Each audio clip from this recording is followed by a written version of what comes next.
had a conversation with our top leaders about early April 2020. The implication of shutdowns was still unknown. Different counties had different ordinances and different states had different policies. We had distribution centers in Texas and in Kentucky and in Idaho. The Kentucky governor was very pro-lockdown, and the governor's order, we read it. We felt like we complied as an essential business. We operated as such. We changed overnight the way we did things, plexiglass, temperature scanners. Interestingly, when masks were in short supply, one of our vendors from China, one of our suppliers, sent us like 30,000 masks that they had access to, and they air freighted them over to us without us asking. They says, you'll probably need these for your employees. We had extra. We wanted you to make sure you were safe. We knew we were complying in Kentucky, and the Department of Health, or one of the departments, came down and shut us down and told everybody to go home. And our attorneys quickly responded with their argument as to why we're essential. And it ultimately got reversed, and we were back up operating in a day. Had that not happened, it would have been devastating for us, because that was about 40% of our distribution out. And without that, I think that would have been the first domino that would have affected the entire growth. We shared that story with our consultants, our consultant leaders, and we said, hey, this is a potential. There may be some major disruption, but we're working hard on your behalf. We don't want any of our employees to get laid off or furloughed. And we will do everything we can to keep them working.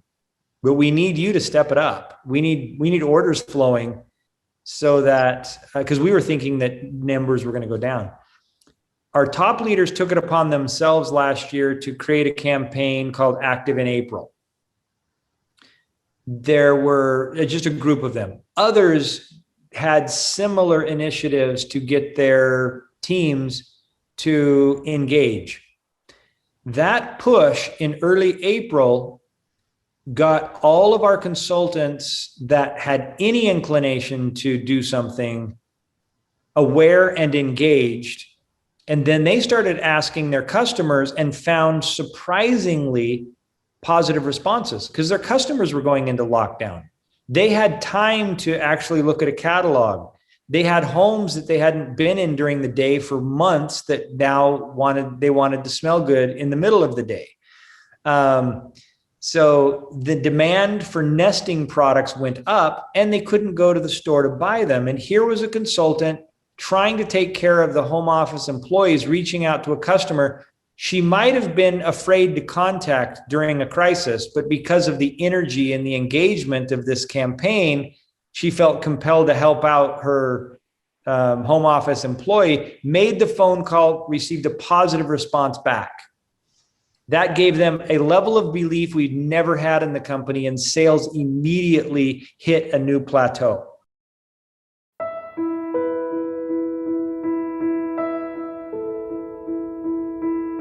The concept of contribute more than you take is the shorthand for keeping the system of property rights in check. If we have an organization where everybody is taught and expected to try and out-contribute to the system more than they take from the system, that allows this concept of property rights to take care of itself.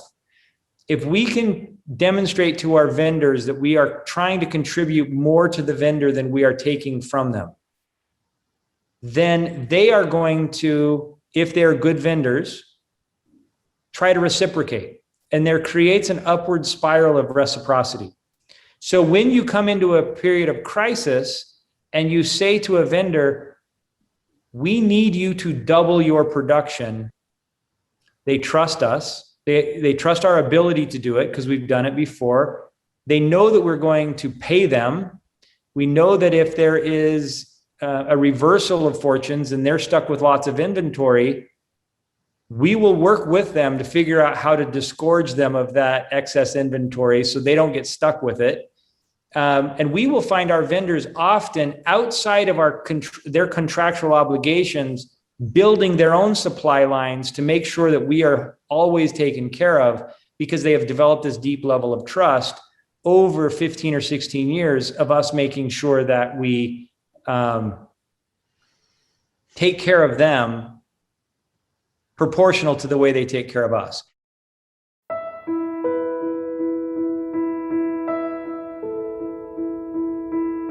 I think that there's always a situation, or there will always be things that divide us. We'll have differences of opinion. We'll have different upbringing that allow us to see the world from a different point of view.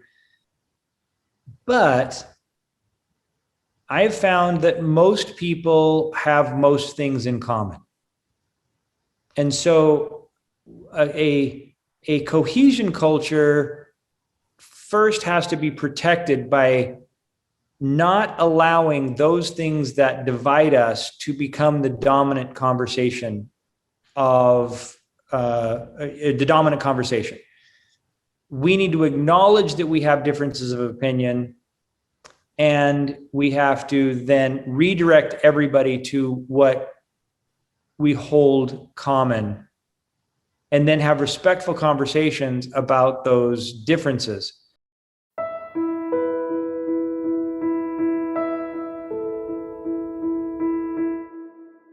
A cohesion culture is where you have a belief in abundance and an aspiration toward commonly held values that a group can focus on, so that the things that we don't agree on right now seem like challenges to overcome in the future, not chasms that divide us permanently. It stands in contrast to a competition culture. And a competition culture is one in which we try to outdo our competitors in what is seen as a zero-sum game. And you can start to see this in marketing when you're looking at, the Pepsi generation. I'm going to separate a segment of society and I'm going to focus in on that separation and focus to win that demographic. Versus Coke that says, give the Coke and a smile. The whole world needs friendship. So the ad campaigns demonstrate kind of a competition or a cohesion message.